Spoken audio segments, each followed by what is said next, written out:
Hola, muy buenas noches. Bienvenidos a la segunda del noveno, podcast que habla sobre el béisbol de las grandes ligas y obviamente también pues de otras, ¿no? También como ligas del Caribe y todo lo que tenga que ver con el béisbol. Es un placer para mí estar con ustedes. Mi nombre es Iván López. Hoy día 27 de abril del 2014 y como todos los domingos, mi compañero Ángel Gómez. Ángel, buenas noches. ¿Cómo estás? Buenas noches, Iván, ¿cómo estás? Saludos a la audiencia. Esto, como bien dijiste, es la segunda del noveno. Espero que les guste, este programa que hacemos con mucho cariño toda la semana para hablar de la pelota de aquí y de allá. Cuando estábamos, Iván y yo, hablando un poco en la producción previa que hacemos, hablamos de varios temas que son bastante interesantes, noticias que han ocurrido en el béisbol de las grandes ligas y que ya las tenemos en agenda para comentarles a ustedes. Pero Iván, hay una noticia que se nos pasó y que es bien importante, que es del béisbol venezolano, el tema de Alex Cabrera y el dopaje que se le detectó en el béisbol mexicano. Yo creo que eso me gustaría empezar por ahí para que no se nos olvide. Sí, bueno, ¿Cuál es tu sí. posición con respecto a ese tema de Alex Cabrera, sobre todo tomando en cuenta de que él es un hombre histórico por lo que hizo el año pasado en el béisbol nacional, que fue, para los que no lo saben, fue el primer triple coronado de la historia del béisbol venezolano. Aparte de eso, rompió el récord de jonrones que venía desde los años 80, establecido anteriormente por el legendario Baudilio Díaz. ¿Tu opinión, Iván? Así es. Bueno, mira, Ángel, tú me conoces y tú sabes que yo siempre he sido de la teoría de que jugadores que montan números astronómicos de la noche a la mañana tienen algo sospechoso. ¿Ok? Alex Cabrera en esta pelota ha sido un jugador, no se le puede negar, un gran poder. Nunca fue bateador de promedio, ni fue bateador o mejor dicho, fue un jugador, digamos, de esos que tienen todas las herramientas. Porque es un tipo pesado, un tipo que más que todo se caracteriza con su poder. Pero en previas temporadas, pues nunca había hecho lo que hizo en esta. Y yo siempre tuve mis dudas, como siempre, no sé, tengo mis suspicacias. Y bueno, ahora se le detecta esto en México. Por supuesto, él lo ha negado, ha dicho que tiene que comprobárselo, que eso, que la muestra, o sea, las mismas cosas que dicen todos los jugadores que se detecta algo. Ahora bien, si esto es así, ¿verdad? Yo creo que, mira, muy grave porque obviamente se le vendría abajo todo lo que hizo, pues. O sea, lo mismo que Alex Rodríguez en la Gran Carpa. O sea, pierde todo tipo de credibilidad y pienso que, obviamente, habría que revisar si las autoridades del béisbol nacional, pues obviamente no toman, o por lo menos dan una declaración, porque esto es Bueno, grave. Esto significa, la declaración existió. Yo escuché esta semana, apenas salió la noticia, la gente del programa, este programa que tiene Ignacio Serrano por radio, el Emergente emergente. Primera, que son un programa, pues, obviamente de dos personas muy conocedoras del tema, periodista deportivo, Ignacio Serrano y Alfredo Yasmil. Ellos entrevistaron inmediatamente que se supo la noticia, llamaron al señor Prieto, Oscar Prieto, y él más o menos, para echarte el cuento corto, dice que, bueno, que primero que no hay manera de demostrar si Alex Cabrera se dopó aquí en Venezuela. ¿Por qué? Porque simplemente no existen pruebas de dopaje. Tan sencillo como eso. Que se han hecho una que otra prueba así esporádica, no la temporada pasada, sí en otros momentos, y que más que nada los resultados que se han dado es que se han encontrado algunos medicamentos y algunas drogas tipo marihuana, ese tipo de cosas. Entonces, en primer lugar, no existe, y con esto ha quedado más que demostrado, no existe una política antidroga por parte de la Liga Venezolana, que es algo que debería empezar a trabajar de inmediato. Luego no existe cómo hacer la prueba porque, según él, no existe un laboratorio en el país con todo, con el equipo y con el personal, digamos, debidamente entrenado y calificado para hacer esas pruebas. Yo eso lo veo un poquito al lado de los pelos porque existen universidades que tienen laboratorios, existe el IBI, que existe una serie de instituciones que habría que, yo pienso que es que no se le ha dado la importancia que tiene. Pero yo pienso que si se busca un poquito y se trabaja, tiene que haber personal calificado en Venezuela para hacer ese tipo de labor. Pero en algo él tenía razón, que es que tú no puedes aplicar Sí, si tú bueno, estableces el día de hoy una política, tú no puedes aplicar esa política retroactivamente. Eso es como la ley. Si tú haces una nueva ley, tú no la puedes aplicar para algo que ocurrió el año pasado. Entonces, lamentablemente, los récords de Cabrera no se le pueden quitar. Simplemente quedará ahí la duda y queda de parte de los periodistas deportivos, como decía Ignacio Serrano, en el momento en que Cabrera se retire, es responsabilidad de los periodistas votar o no por él para el Salón de la Fama y yo pienso de que no van a votar por él porque si si de algo sirven las analogías, ni Roger Clemens, ni Barry Bonds, ni Rafael Palmeiro, ni Mark Maguire, ni Sammy Sosa han recibido votaciones importantes a pesar de que ya tienen el tiempo requerido para estar en el Salón de la Fama y que no hablar de Barry Bonds, pues el que tiene el récord absoluto de jonrones, pero que para los que, yo pienso que la mayoría de los aficionados y por lo que se ha visto también de los periodistas, ese récord tiene un asterisco. si eso se le comprueba, va a ser una mancha para su currículum y obviamente todo lo que hizo aquí va a ser una duda, Sí, obviamente, porque o sea, no es su imagen, sustentable, pues, imagen definitivamente ha quedado manchada. Independientemente de totalmente. que se haya dopado o no aquí, que yo creo que sí lo hizo, pero obviamente no tengo cómo demostrarlo. Pero así como Exacto. yo y como tú, muchísima gente que había creído en él y que decía, bueno, tenemos un nuevo récord y tal. En este momento, para nosotros, así como Juan Aaron es el récordman de los honrones para nosotros, para nuestra posición, el récordman de honrones sigue siendo Baudilio y no existe un triple coronado como tal en el béisbol venezolano por ahora. Así es. Comparto tu opinión. Ok. Bueno, Iván, ¿qué tienes por ahí? Bueno, mira, hay muchas noticias esta semana interesantes a nivel de todo lo que tiene que ver con, bueno, en este caso lesiones, expulsiones, porque obviamente han habido cosas bien, bueno, yo digo cómicas por un lado, ¿no? Pero lamentables por otro. Eh, pero bueno, Arranca, voy a comenzar arranca por por, eso. arranca por lo que más se te antoje. Ok. Bueno, mira, Michael Pineda, pitcher de los Yankees de Nueva York, fue suspendido por 10 partidos por incurrir, ser reincidente en el uso de sustancias prohibidas, pero para agarrar la pelota. O sea, usando sustancias que ayudan a agarrar la pelota, en este caso resina. La Sí, pasada semana, le fue en el partido contra Boston, el manager Farrell hizo un reclamo al umpire principal diciéndole que el pitcher Pineda estaba utilizando inclusive en el cuello se le veía una mancha aceitosa. El umpire fue a corroborar, le tocó el cuello y enseguida expulsó al pitcher de los Yankees por el uso de resina. ¿Ok? Cosa que obviamente ya es recurrente y fue multado con 10 partidos de suspensión. tú sabes lo Este, que a mí me llamó la atención de ese caso, que en ningún momento Pineda trató de ocultar o de disimular la trampa, es decir, tenía puesta la resina en un sitio de su cuello que se veía tan, digamos, era algo tan grotesco.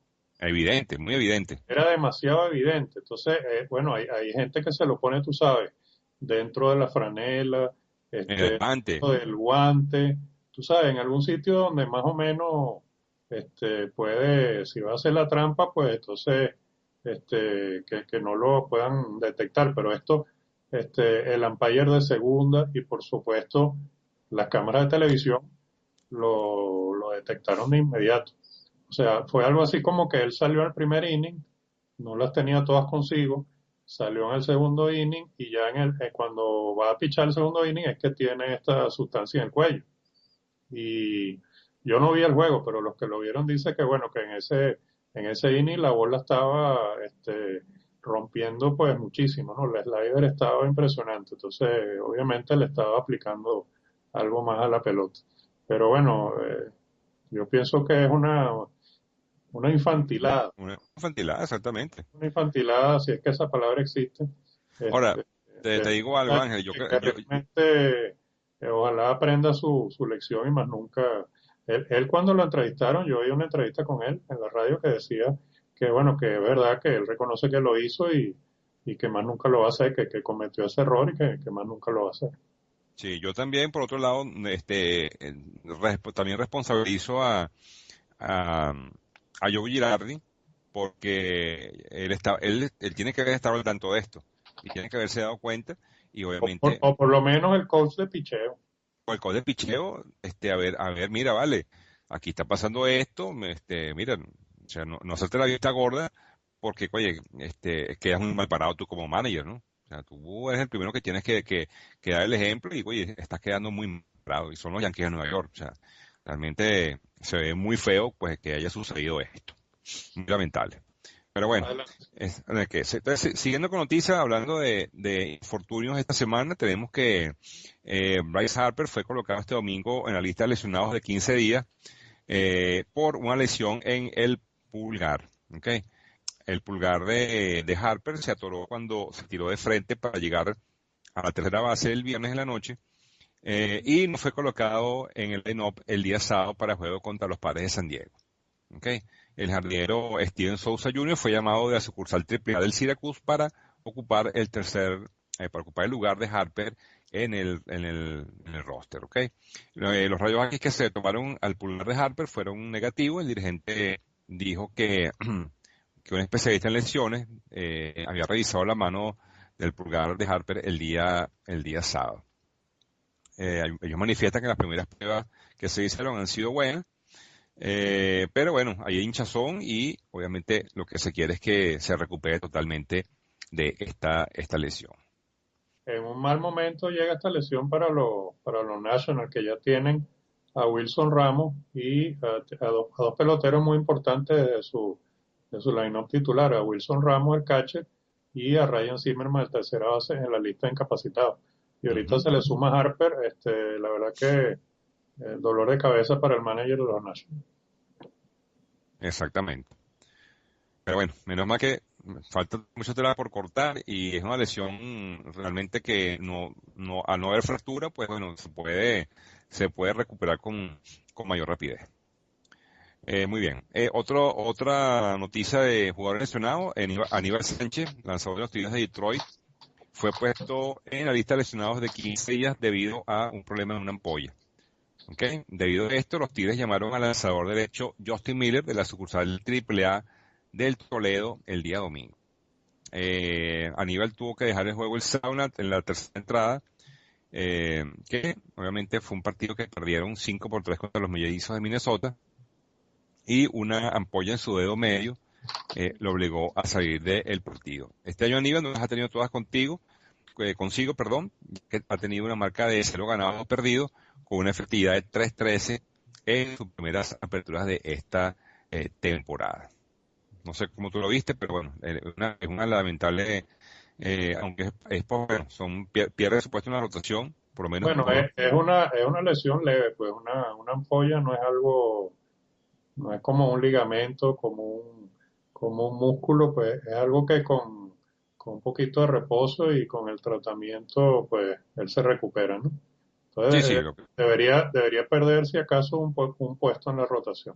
Que por cierto, es lo que le va a pasar a Pineda, porque a pesar de que la suspensión es de 10 días, si tomas en consideración los días de que en el próximo turno de la rotación le toca un día libre, en la práctica va a ser un solo día de rotación que va a perder Michael Pineda. otra de las noticias por ahí que está, bueno, que ya pasó, pero hay una noticia al respecto y es que ya después de haber tenido varios días para reflexionar sobre su inminente cirugía Tommy John, el pitcher Iván Nova pues ya está tranquilo y se ha programado para el próximo día martes 29 esta cirugía. Y bueno, no le queda más que aceptarlo y trabajar fuerte para la próxima temporada, ya que esta es una operación que requiere de mucho reposo y una recuperación lenta, pero que yo creo que el 90% de los lanzadores que se han sometido a esta operación, pues bueno, lo han hecho de manera, si se quiere, exitosa y han regresado y han vuelto a lanzar. O sea que por ese lado, pues, no ha habido ningún problema. Muchas veces regresan hasta mejor que antes. Sí, exactamente, porque esta cirugía lo que hacen es que abren dos huequitos en la parte del codo y hace una especie de pues, le meten un injerto de ligamento y hacen una especie de cruz, pues se lo cruzan y eso obviamente les refuerza mucho más el brazo de lanzar.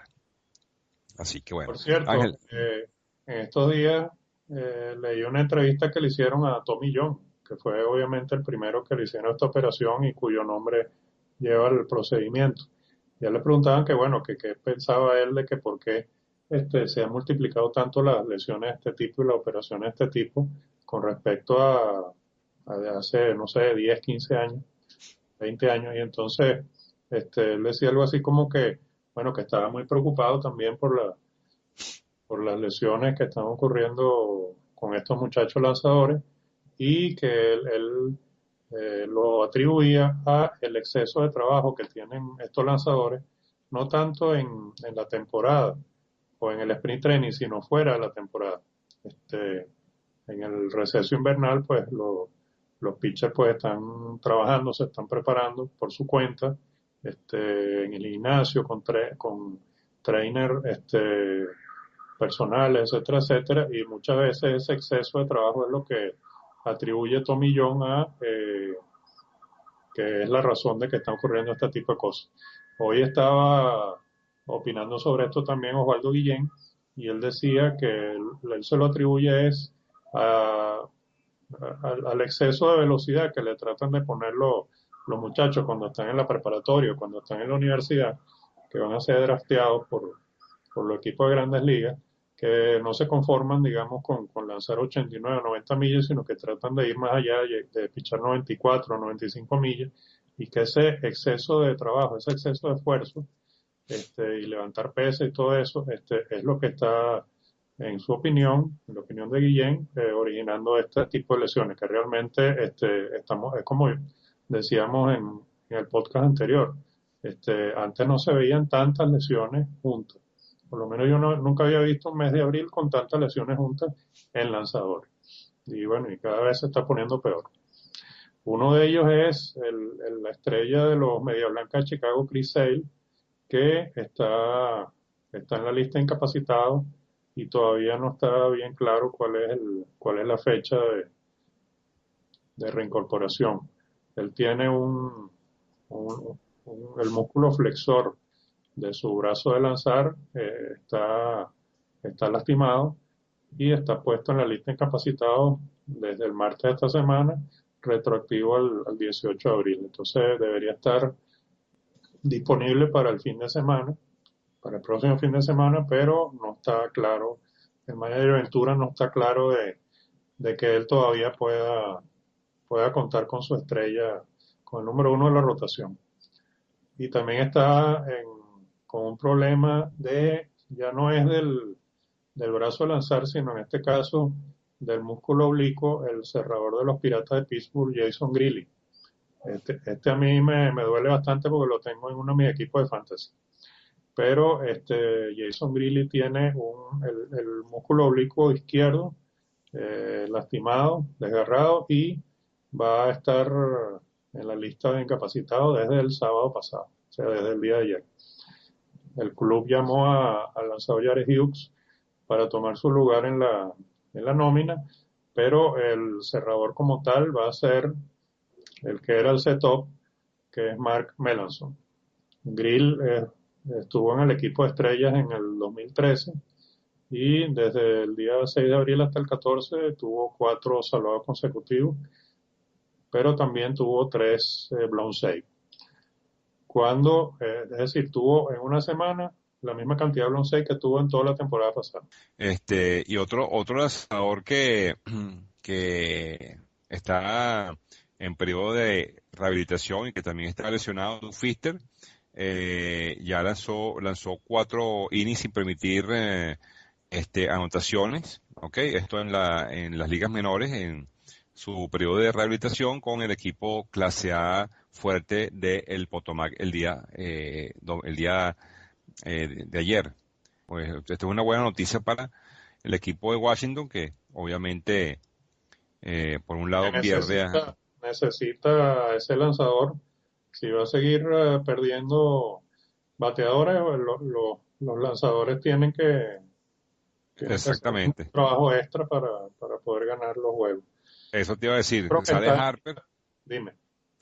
sale Harper, pero entra Doug Fister para reforzar un poco el bullpen de los perros nacionales. Okay. Otro que está en lista de incapacitados de 15 días es el primera base de los Orioles, Chris Davis, que ha empezado bastante flojo, 250 en promedio con 2 honrones y 13 empujadas en 22 juegos. Y haciendo swing en el juego del viernes, un juego que se perdió contra los Rogers, se lastimó el músculo oblicuo, es la misma lesión de Jason Grilli.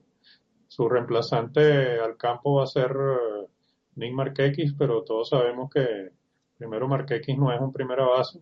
Él ha estado practicando bastante para tratar de resolver el problema pues, de la primera base, pero al bate obviamente Markakis en los últimos años ha caído demasiado su rendimiento. Entonces la ofensiva se va a ver bastante tocada con esta lesión que ojalá no pase de 15 días. Exactamente. Muy interesante.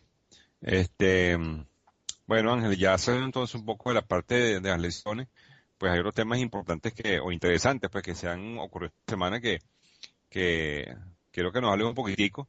Todavía hay una noticia acerca del Wrigley Field, pero bueno, te quiero dejar para que nos dejes ese avance. Sí, señor, el venerable y legendario Wrigley Field, el estadio, bueno, uno de los estadios más antiguos del béisbol, acaba de cumplir 100 años en esta semana que pasó, ¿no? Obviamente todo el mundo relaciona al estadio Wrigley con los Cachorros de Chicago, como ha ocurrido, pero curiosamente yo tenía aquí unos datos curiosos que no siempre se manejan con relación a este venerable parque. Curiosamente los Cachorros, Iván, no estuvieron en la inauguración de este estadio, sino que los Cachorros se mudaron a este parque en 1916. En cambio, el equipo como tal, perdón, el estadio como tal, era era el home del el equipo de los Chicago Whales, que pertenecían a la extinta Liga Federal en aquellos remotos época de 1913 y 1914. Esta Liga Federal desapareció en 1915 y el dueño de ese equipo compró a los Cachorros de un señor que se llamaba Charles Taft en Cincinnati y los movió al estadio que en ese momento se llamaba el Wigan Park para la temporada de 1916. Entonces realmente los Cachorros han jugado ahí desde 1916. Ese estadio posteriormente cambió de nombre a Cobbs Park y en 1927 a Wrigley Field, cuando el magnate de las gomas de mascar, William Wrigley, compró el equipo. Todos conocemos este estadio, no hemos, por lo menos yo no he estado ahí, pero sí, obviamente hemos visto infinidad de juegos ahí. Tiene una serie de características que lo hacen único. Uno de ellos es que existen un total de 6 edificios de apartamentos que están encima o detrás de la tribuna del right field, que tienen unos asientos, cada uno de estos edificios tiene unos asientos en su penthouse, digamos, por el cual cobran la entrada y la gente va para allá y disfruta su juego como si estuviera en el parque. Esto ha traído mucha cola porque los dueños del equipo quieren hacerle remodelaciones al estadio, poner una pizarra moderna, la pizarra del estadio es manual, poner un jumbotron, una pantalla de estas modernas también, y esas cosas pues obviamente afectarían a toda esta gente que paga entradas por ver el juego desde los edificios. Y curiosamente, esos edificios, esa gente que cobra las entradas ahí, que me imagino que esas entradas pues son ingresos para el condominio, ellos tienen un contrato con los cachorros, que justamente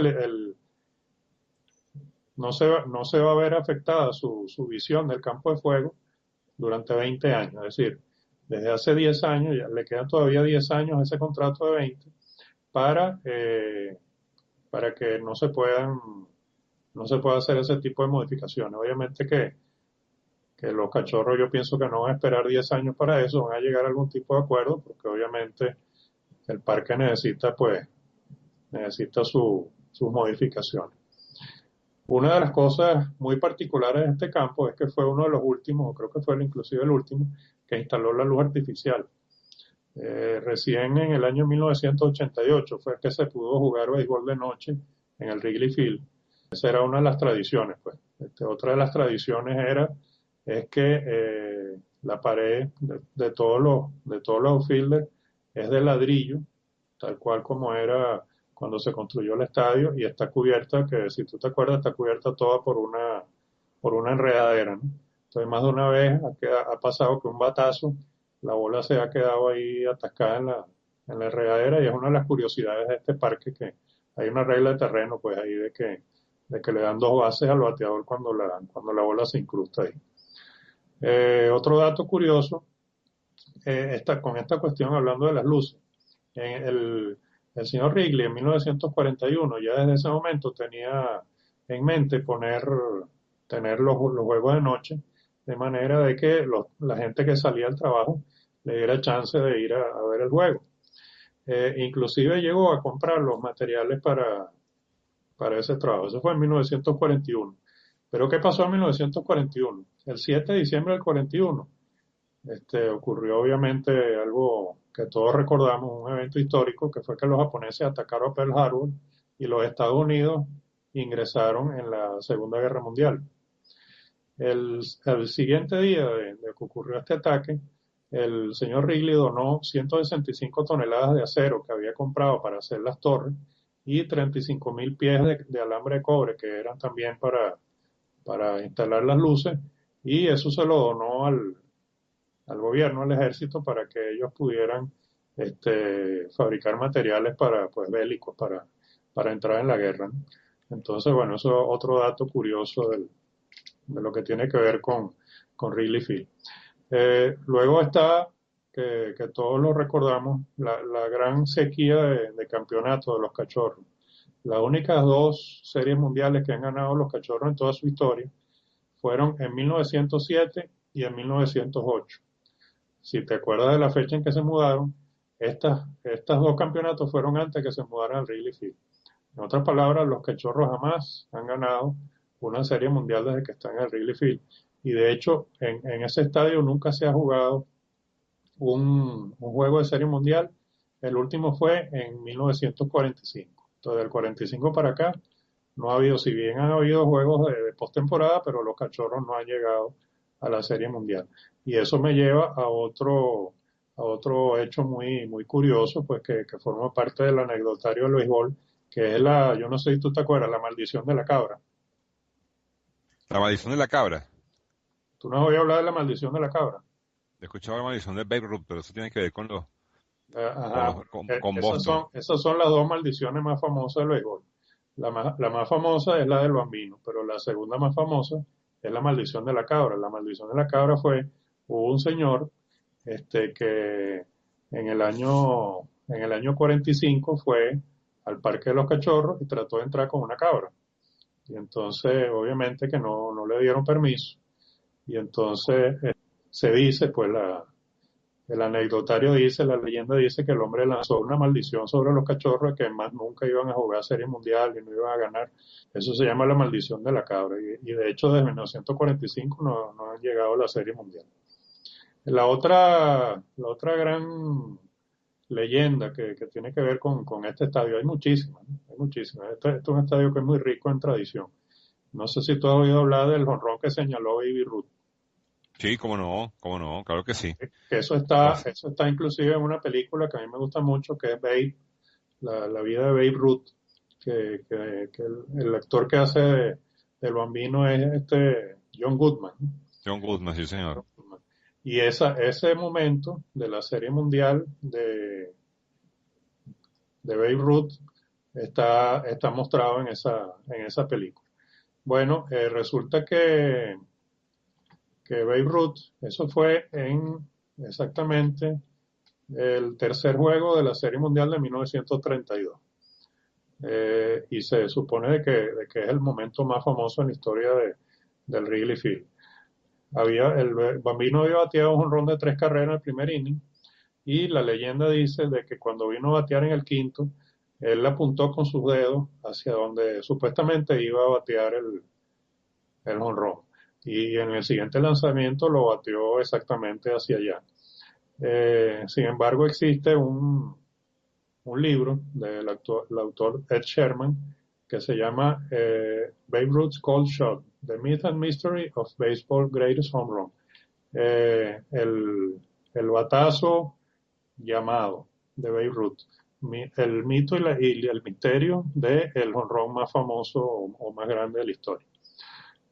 Supuestamente esto fue algo que lo inventaron los medios de comunicación, porque si bien hay evidencia de que Ruth estaba señalando hacia allá, lo que inclusive hay una entrevista en el año siguiente, en 1933, entrevistaron a Babe Ruth y le preguntaron, pues, que si era verdad eso de que él había señalado para allá, de que él iba a batear para allá, y él lo negó. Él lo que dice es que él tenía que se estaba metiendo mucho con él, tanto los jugadores de los cachorros como los fanáticos que estaban encima de ese dogado, y que tenía 2 strikes en la cuenta, y entonces se estaban burlando de él, pues. Entonces lo que hizo fue señaló con un dedo, que como diciendo, a mí todavía me queda un strike. Entonces que no es realmente, eso está en la leyenda, pero no son los hechos, pues.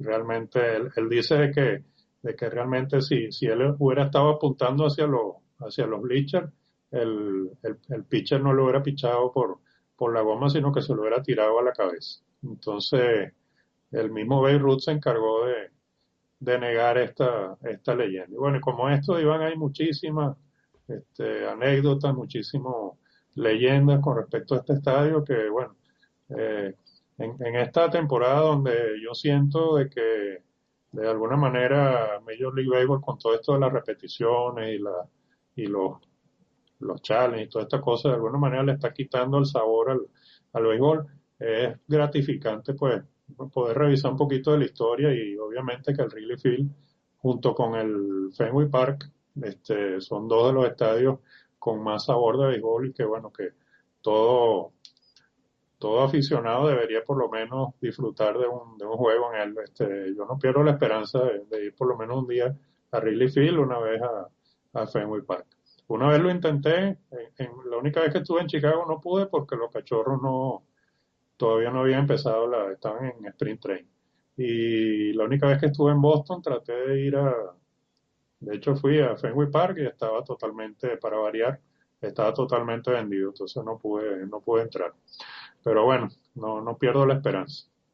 Así es, así es. Adelante, ¿qué más tenemos? Bueno, muy bien. Otra noticia por ahí interesante que hay que tomar en cuenta es que el novato José Abreu de los Cachorros de Chicago sigue rompiendo los libros de récords. Novato entre Ok. comillas, ¿no? Yo le pongo comillas a ese novato.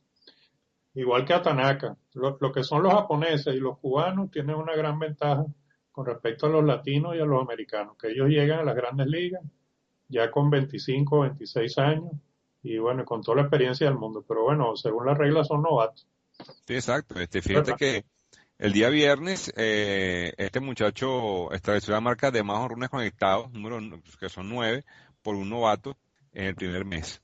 Y fue con un gran slam en la parte baja del noveno, ¿ok? Inclusive hace honor al podcast, la segunda del noveno, Sí, que señor. dejó en el terreno a los Reyes de Tampa, derrotándolos por 9 carreras a 6.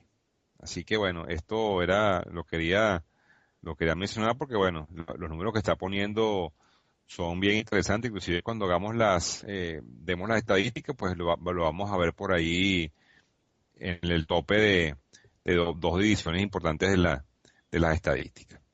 Ok, y otro que está haciéndolo muy bien, pero esta vez de la lomita, es el venezolano Martín Pérez. Iván. Martín Pérez lleva en este momento una cadena de 26 ceros consecutivos que han incluido dos blanqueos seguidos. Su próxima salida es, tengo entendido, el día 29 contra los Atléticos de Oakland y ahí tratará de continuar pues esta seguidilla. Está amenazando el récord de ceros consecutivos para un venezolano. No tengo el dato en este momento, pero creo que son 30 innings consecutivos por Johan Santana. Eso para la semana que viene voy a traer ese dato. Lo que sí está bastante lejos todavía del récord de Orel Hershiser, que son 59 ceros consecutivos. Pero bueno, muy bien por este muchacho que se está consolidando en ese puesto de la rotación de los Rangers de Texas. Sí, muy bien Otaciano, la verdad es que sí, bastante bien. Otra noticia por aquí y que le doy el dato a la gente que está en el fantasy que a lo mejor está necesitando un cerrador es que Joe Smith le ha quitado el puesto de cerrador a Ernesto Frieri en los Angelinos de Los Ángeles de Anaheim. El colombiano, que Frieri es colombiano, tenía nada más que 9.35 de efectividad y le habían dado 5 honrones en 8 y 2 tercios. Por supuesto que el manager Scioscia pues inmediatamente tomó acciones y entonces si les doy ese dato, si le necesitan por ahí un cerrador y lo ven que está disponible, Joe Smith es el que está cerrando los juegos a partir de esta semana con Los Ángeles de Anaheim. Albert Pujols, partner, lo habíamos anunciado pues, ya era cuestión de tiempo, pero ya esta semana con 2 honrones que pegó en su juego del día 23, se metió en el club de los 500, de los bateadores que han bateado 500 cuadrangulares. Bueno, ya hemos hablado bastante de Pujols, ya fue campeón bate a los 23 años, a los 25 había sido jugador más valioso, a los 28 y 29 ganó 2 MVP seguidos, ha ganado la Serie Mundial, ha ganado el bate de plata, 5 bates de plata, ha estado en 10 juegos de estrella, una carrera digna del Salón de la Fama para este dominicano que afortunadamente ya está sano y está bateando como él lo sabe hacer, que no había sido el caso desde que llegó a Anaheim con ese gran contrato que le dieron. Y lo último que tengo por aquí, Iván, antes de que nos metamos con las estadísticas, por fin pegó una MLB. Resulta que la bendita regla de la retención en el guante la echaron para atrás. En pocas palabras, todo queda como estaba hasta comienzo de esta temporada, porque realmente lo que quisieron hacer una gracia y le salió una morisqueta a MLB. Pero entonces, bueno, a partir de ahora ya no se van a dar esas situaciones de que yo agarro la pelota y me la voy a pasar para el guante y entonces la pierdo. Eso ya no va a ocurrir, partner. Sí, es que era El absurdo. corredor va a ser out, en otras palabras. El Sí, corredor sí, va a ser sí. out y va a ser una cuestión, como era en el pasado, de apreciación del umpire. Si el umpire aprecia de que el fieldador tuvo la pelota en su poder el suficientemente tiempo, él va a cantar el out y ahí no va a haber challenge ni nada que valga porque es una jugada de apreciación. Claro, y es que son ganas de buscar las 5 patas al gato, poniendo reglas y reglas. Ya con lo del challenge y la revisión, me parece que ya es algo que es suficiente como para seguir poniendo reglas que lo que van a hacer es enredar más los partidos. O Sí, sea porque que, tú sabes algo que a mí me gustaba mucho, que tenía mucho sabor al béisbol, cuando salía manager tipo Billy Martin, tipo sí. River, ¿verdad? Tipo Bobby Cox, cuando salía ahí a discutir con el umpire y no paraba de discutir hasta que lo votaban. Eso Ajá. con la cuestión de la repetición, eso desapareció por completo, totalmente, porque tú simplemente sales con una gran tranquilidad, le dices al umpire, señor umpire, por favor, estoy retando la jugada, si usted es tan amable, comuníquese con el centro de repeticiones allá en Nueva York. Y entonces eso yo creo que le ha quitado muchísimo el sabor al béisbol, pero es algo que de alguna manera era necesario, porque imagínate tú que hubiéramos tenido este sistema cuando el juego perfecto era la radio, Ah, ¿verdad? no, imagínate, por supuesto, no sé, nunca se lo hubiesen quitado, Nunca se lo hubiesen quitado. por Entonces, supuesto. o como aquel, yo no sé si tú te acuerdas, aquel famoso honrón de Derek Jeter en una postemporada contra los Orioles. ¿Tú te acuerdas de ese honrón? Sí, cómo no, cómo no. De Tony Tarasco agarra la bola, pero resulta que está a punto de agarrar la bola y hay un fanático que le mete la mano. Y entonces cantaron el quieto. Bueno, cuestiones así. Bueno, esas fueron entonces las noticias de la semana, partner. ¿Quieres arrancar con las estadísticas? Sí, cómo no. Vámonos con la parte de las estadísticas. Vamos a comenzar con la liga, a la liga americana. Vamos a conseguirnos con que en la parte del averaje, en estos momentos, Viciedo de los Chicago White Sox está con un contundente de 367, seguido por Rajai Davis, 353. Joyce de Tampa Bay con 350. Alexei Ramírez con 3 también con 350. Y Cabrera de Toronto con 345. Después en honrones, el sorprendente José Abreu está con 10 honrones. Le sigue Albert Pujols con 9, entre ellos el número 500 de su carrera, lo cual ya acabamos de comentar. José Bautista de Toronto con 7. Eh, Nelson Cruz de ¿Qué te Baltimore con, ríes? ¿Qué te con ríes? 7. Ah, bueno, pues no te reíste de Melky Cabrera y te vas a reír de Nelson Cruz. Bueno, y otros 7 con 7 cuadrangulares. Después en las impulsadas, también José Abreu, el sorprendente José Abreu con 31 empujadas, Colabello de Minnesota con 27, Nelson Cruz con 25, Albert Pujols con 21 y tres jugadores empatados con 20. Y lo que se refiere a las bases robadas, partner, nuestro compatriota José Altuve, sorprendentemente, bueno, dos venezolanos están con 9 robadas, José Altuve y Elvis Andrews, en estos momentos lideran la Liga Americana en robos con 9. Le sigue Rajai Davis de Detroit, Jacoby Ellsbury de los Yankees de Nueva York y hay otros 5, hay otros jugadores empatados con 7. En la parte del picheo, en efectividad, tenemos que el venezolano Sergio Pérez con 1.42, la verdad que la temporada de Sergio es impresionante. Martín Pérez. Martín, yo que Sergio Pérez, Martín Pérez, yo siempre con los primeros nombres. Sí. Martín Pérez. Una tremenda temporada y ojalá que se mantenga así para beneplácito de todos los venezolanos.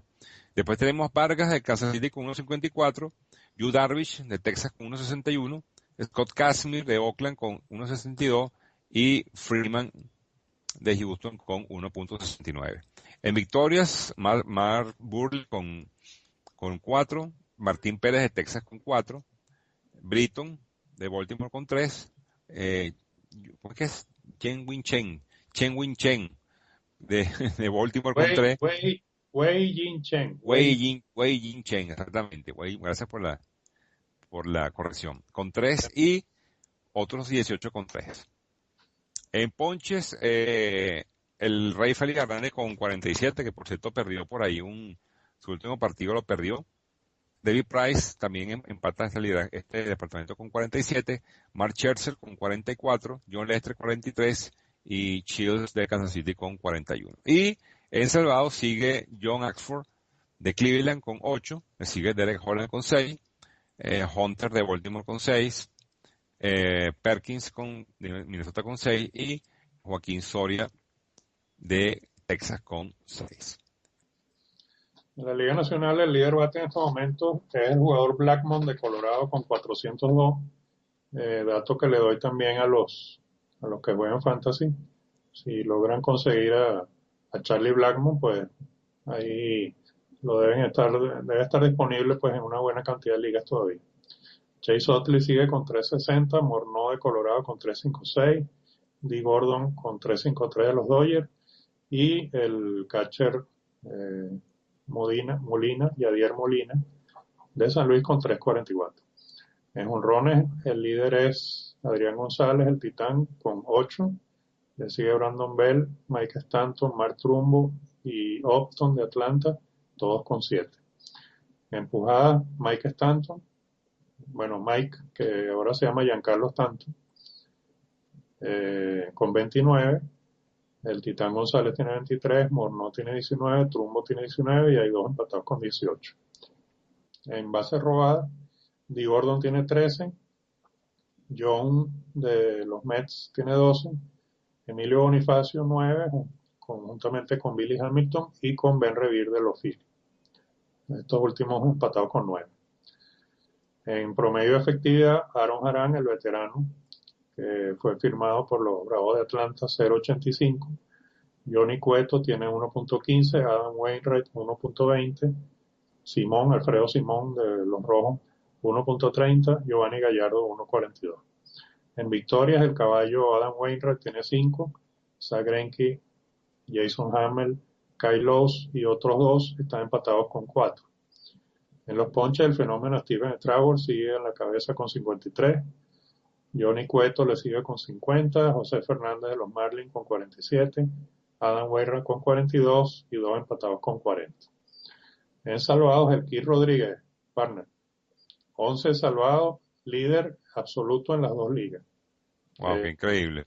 Como estábamos diciendo en las ocasiones anteriores, la clave de esto es que ha recuperado pues la velocidad en su recta y él siempre ha tenido esa gran slider con el cual poncha mucha gente. No, ha mejorado muchísimo también el cambio. El cambio de velocidad también lo ha favorecido muchísimo y eso es lo que lo ha hecho pues más difícil de batear, ¿no? Últimamente. Y obviamente se ha visto beneficiado pues con el arranque de su equipo que como está ganando tantos juegos, le está dando mucha oportunidad de salvar. Entonces el Kid está en la cabeza con 11 salvados, le sigue Jansen de los Dodgers con 9, junto con Houston Street de San Diego también tiene 9, y con 8 están Kimbrel de Atlanta y Papelbon de Filadelfia. Ok, vamos a empezar con la americana, el este de la americana. En estos momentos los Yankees de Nueva York están liderizando la aguerrida división este con 14 ganados, 10 perdidos, que bueno, si en el partido como van en estos momentos ya en la primera del noveno, están ganando en estos momentos 3 carreras por 2 a los Angelinos de California, pues bueno, se van a poner con 15 y 10. Después sigue los sorprendentes Orioles de Baltimore, que van con 12 y 12. Para mí no. Bueno, están sobre 500, están en 500, pero igual está Toronto y Boston. O sea que está peleada toda esta división. Está muy peleada. Perdóname, Toronto y Boston están por debajo de 500. Bueno, pero por un juego. En el juego histórico, los gloriosos Orioles están solo en el segundo lugar. Bueno, pero por un jueguito. Esto es algo momentáneo. Adelante. Ok. Toronto con 12 y 13 y le sigue Boston, que sigue en el sótano con 12 y 14. Después tenemos Tampa Bay, perdón, el último con 11 y 14, ciertamente. Todavía no tocan el sótano. En la división central, pues Detroit con 12 y 9, seguido por Minnesota con 12 y 11, bueno, todo el mundo esperaba que Minnesota estuviese de último, pero bueno, sorprendentemente no está en el último lugar, está en el segundo, temporada muy joven todavía. Los Chiefs Sox están también en 500, con 13 y 13, Kansas City con 12 y 11 también en 500, y Cleveland cierra con 11 y 14. Por último, en el oeste, los sorprendentes Atléticos de Oakland, como ya nos tiene acostumbrado en otras temporadas, están dominando con 15 y 10, empatados con los Rangers de Texas, que también están con 15 y 10. Anaheim con 11 y 12, que probablemente mañana sea 11 y 13. Seattle con 10 y 14 y cierra Houston con un pobre 9 y 17. Ok, eso sería la Liga Americana. En esta división hay que hacer notar que el equipo más caliente en este momento es el de los Rangers, con una racha de 7 y 3 en los últimos 10. Si bien está empatado en el primero con Oakland, pero Oakland tiene 5-5 en los últimos 10 y los Rangers están subiendo. De manera de que no tendría nada de raro que en la próxima semana esta curva se crucen y los Rangers pasen al primer lugar. Es correcto. En la Liga Nacional, en la división este, el líder es los Bravos de Atlanta en este momento con 17 ganados y 7 perdidos, con una racha de 7 ganados, 3 perdidos en los últimos 10 y 4 victorias consecutivas. Siguen, esto sí es sorprendente, partner, los Mets de Nueva York, con un equipo que realmente es de circunstancias, 14 y 11. Lamentablemente los que han sido muy castigados por las lesiones, los Nacionales de Washington, tienen 14 y 12. Se le sigue a Filadelfia con 13 y 12 y cierran los Marlins de Miami con 11 y 14, con una racha de 5 y 5 en los últimos 10. Están ocupando el sótano de esa división. En el centro siguen los Cerveceros de Milwaukee con el mejor récord del béisbol en este momento, 18 ganados, 7 perdidos y 7 y 3 en los últimos 10. Los Cardenales siguen 14 y 12, Cincinnati 11 y 14, Pittsburgh 10 y 16. Los Piratas tienen un récord bastante pobre de 2 ganados y 8 perdidos en los últimos 10. Y cierran los Cachorros con 8 y 16. Finalmente en el oeste, San Francisco 15 y 10, Colorado 14 y 12, pero con una racha favorable de 7 y 3 en los últimos 10. Los Dodgers también 14 y 12, San Diego 12 y 14, y último, el peor equipo del béisbol, los ya alicaídos desde hace tiempo, D-backs de Arizona, 8 ganados y 20 perdidos, 4 y 6 en los últimos 10 y los últimos 2 lo han perdido. Yo pienso que es cuestión de tiempo para que el manager Gibson pierda su trabajo de seguir esto así. Eso es verdad. Bueno, partner, eso es lo que tiene que ver con los standings. Ya pasamos entonces los números individuales, las noticias de la semana. Yo pienso que con esto podemos cerrar el podcast. ¿Qué te parece? Me parece muy bien. Ya hemos hecho un vuelo rasante por todas las noticias y las estadísticas, así que bueno, nos veremos la semana que viene con más de todo lo referente al mundo del béisbol y te dejo la palabra para que nos digas dónde nos pueden encontrar y bueno, hacer referencia a todo lo concerniente con nuestra ubicación. Nos pueden encontrar nuestro blog es segundanoveno.blogspot.com. También estamos en Spreaker, también estamos en Evox y nuestra cuenta de Twitter, por si nos quieren dejar algún mensaje, pues son @Ángel Gómez. Y @Iván LS. Un abrazo, Iván, y hasta aquí llegó la segunda del noveno. Nos vemos la semana que viene. Ok, un placer de compartir contigo y nos vemos a la próxima. Chao, chao. Y en esta edición, pues que hablamos del Wrigley Field, como siempre, vamos a cerrar con el tema del béisbol, Take Me Out to the Ball Game, cantado por el legendario Harry Carey en el Wrigley Field. Así es. Hasta luego.